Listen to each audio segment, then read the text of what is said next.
세계 최대 규모의 에너지 요새를 쌓아올린 나라가 있습니다. 무려 13억 배럴, 미국의 3배에 달하는 원유를 지하에 묻어두고 이 정도면 몇 년은 버틴다며 자신만만했습니다. 바로 중국입니다. 그런데 왜 그 거대한 기름 창고를 가진 시진핑의 얼굴이 지금 창백해졌을까요? 3월 2일, 이란이 호르무즈 해협에 빗장을 걸어 잠갔습니다. 전 세계 원유의 5분의 1이 지나던 바닷길이 하루아침에 막혔고 그 충격파의 80%가 아시아를 향해 날아들었습니다. 13억 배럴이라는 숫자는 순식간에 고작 4개월이라는 카운트다운으로 바뀌어 버렸습니다. 달콤한 할인 원유에 중독됐던 중국 경제가 어떻게 무너지기 시작했는지 그 메커니즘을 함께 파헤쳐 보겠습니다. 지난 5년간 중국 경제는 마이너스 통장을 긁으며 파티를 즐겼습니다. 미국이 제재 칼날을 휘두르는 동안 중국은 이란이 건넨 반값 기름이라는 신용카드를 마음껏 긁고 있었습니다. 국제 원유 시장에서 이란산 원유 수출량의 80% 이상이 중국으로 흘러들었습니다. 하루 평균 138만 배럴. 바다를 건너 들어오는 중국산 원유의 7분의 1이 이란에서 왔습니다. 비결은 단순했습니다. 다른 나라들이 배럴당 정가를 치를 때 중국은 할인 특가로 기름을 퍼 담았습니다. 미국의 제재를 피하려면 배송지 라벨을 바꾸면 그만이었습니다. 이란에서 출발한 유조선은 말레이시아나 인도네시아를 경유한 뒤 마치 동남아산인 양중국 항구에 도착했습니다. 세탁된 원유는 산둥성의 티팟이라 불리는 소규모 정유사들 손에 들어갔습니다. 이들은 대형 국유기업이 꺼리는 뒷거래를 마다하지 않았습니다. 싼 기름이 있는데 굳이 비싼 기름을 살 이유가 없었으니까요. 러시아산 원유도 마찬가지였습니다. 제재로 갈 곳 잃은 기름이 중국으로 쏟아졌고 중국은 세계의 공장을 헐값 연료로 쌩쌩 돌렸습니다. 하지만 할인에는 늘 조건이 따릅니다. 그 청구서가 지금 호르무즈 해협에서 도착했습니다. 지도를 펼치면 호르무즈 해협은 가느다란 실처럼 보입니다. 이란과 오만 사이. 폭이 가장 좁은 곳은 겨우 39km. 서울에서 수원까지 거리보다 짧습니다. 하지만 이 좁은 물목으로 전 세계 원유의 20%, 하루 2천만 배럴이 빠져나갑니다. 문제는 실제 유조선이 지나갈 수 있는 백길이 더 좁다는 점입니다. 수심이 얕고 암초가 많아 초대형 유조선이 안전하게 항해할 수 있는 구간은 고작 3km 남짓. 왕복 2차선 도로에 30만 톤짜리 거인들이 줄지어 다니는 형국입니다. 그런데 3월 2일 이란 혁명수비대가 그 좁은 길목에 빗장을 걸었습니다. 하루 50척이 넘던 유조선 행렬이 하루아침에 증발했습니다. 봉쇄 첫날 통행량은 70% 급감했고 열흘이 지나도 해협을 건넌 배는 90척에 불과했습니다. 그마저도 대부분 제재를 피해 다니는 그림자 선단이었습니다. 우회로가 없는 건 아닙니다. 사우디의 송유관, 아랍에미리트의 내륙 파이프라인. 하지만 이 대안들을 모두 합쳐도 하루 물동량의 7분의 1밖에 감당하지 못합니다. 돌아가는 길을 택하면 운송비가 최대 88호까지 뜁니다. 숨통이 끊긴 건 해협만이 아니었습니다. 봉쇄 한 달, 중국 공장들의 심장이 헐떡이기 시작했습니다. 나프타 분해 설비, 줄여서 NCC라 불리는 석유화학 산업의 핵심 시설입니다. 원유에서 뽑아낸 나프타를 쪼개 플라스틱과 합성 섬유의 원료를 만들어내는 곳이죠. 이 설비의 가동률이 80%에서 60% 아래로 곤두박질 쳤습니다. 원료가 없으니 공장을 돌릴 수 없었습니다. 설상가상으로 나프타 가격은 봉쇄 전의 2배로 치솟았습니다. 물건을 만들 재료 자체가 귀해지자 제품값은 덩달아 뛰었습니다.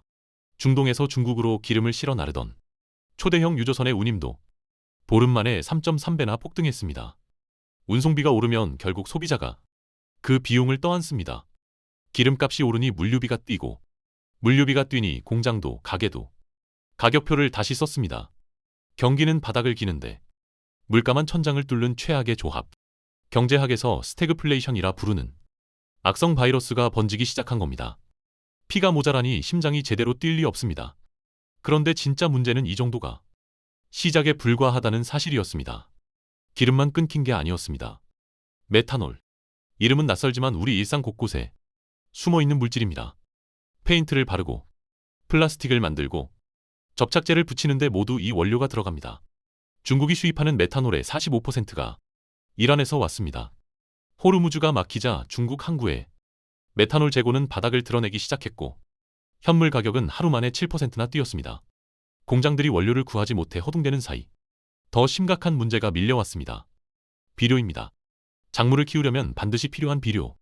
그 핵심 원료인 황과 요소의 절반 이상이 걸프 지역에서 배로 실려옵니다. 하필 북반구의 봄 파종철과 봉쇄 시점이 겹쳤습니다. 씨앗을 뿌려야 할 시기에 비료가 없으니 농민들은 발만 동동 굴렀습니다. 중국 정부는 다급히 비축 비료를 예년보다 보름이나 앞당겨 풀었습니다. 요소 가격의 상한선까지 걸었습니다. 그래도 부족했습니다. 국제 요소 가격은 톤당 700달러를 넘어섰고 비료값 폭등은 곧 식량값 폭등으로 이어질 수밖에 없었습니다. 기름 한 방울의 파장이 밥상 위까지 덮쳤습니다. 시진핑에게 이란은 특별한 파트너였습니다. 2018년부터 중국은 페트로 위안이라는 야심찬 프로젝트를 밀어붙였습니다.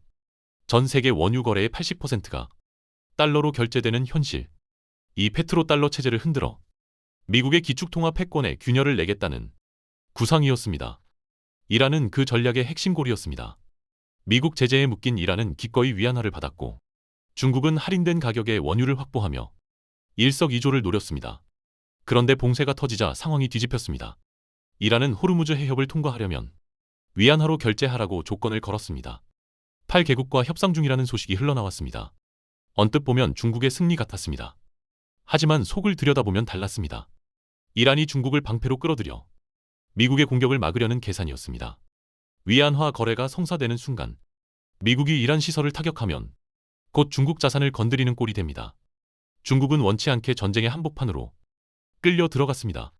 달러를 무너뜨리려던 꿈이 오히려 자신의 발목을 잡는 올가미로 변했습니다. 불타는 집 앞에서 부동산 매물을 살피는 눈빛이 있습니다. 미국입니다. 호르무즈가 막히자 세계 최대 산유국 미국의 원유 생산량은 하루 1387만 배럴, 역대 최고치를 찍었습니다. 중동 공급망이 흔들릴수록 미국의 협상 카드는 두꺼워집니다. 라피단 에너지의 한 분석가는 이렇게 말했습니다. 미국은 자국 수요를 충당하고도 남아서 수출한다. 국제 상황이 어떻게 돼도 미국 소비자에게 문제가 생기지 않는다. 뒤집어 말하면 남의 집에 불이 나야 미국 LNG와 셰일 오일이 더 잘 팔린다는 뜻입니다. 실제로 440억 달러 규모의 알래스카 LNG 프로젝트가 속도를 내고 있고 미국 에너지 수출 시장에는 호재라는 분석이 쏟아집니다. 반면 중국의 수입 원유 44%가 중동에서 옵니다. 호르무즈 의존도만 놓고 보면 중국은 40%, 한국은 60%, 일본은 70%입니다. 해협이 막히는 순간 가장 큰 타격을 입는 쪽은 미국이 아니라 미국의 경쟁자들입니다. 우연이라고 하기엔 너무 정교한 구도입니다. 시진핑 앞에 놓인 카드는 두 장뿐입니다. 첫 번째, 비축유로 시간을 버는 것입니다. 중국의 전략 석유 비축량은 약 14억 배, 미국의 3.6배에 달합니다. 이론상 중동산 원유가 완전히 끊겨도 6개월은 버틸 수 있습니다. 실제로 중국은 이란과 물밑 협상을 통해 자국 유조선 일부의 해협 통과를 보장받았고 러시아산 원유를 비공식 선단으로 끌어오고 있습니다. 상하이 증시가 0.7% 하락에 그친 반면 한국이 10%, 일본이 6.5% 폭락한 것도 이런 대비 덕분입니다.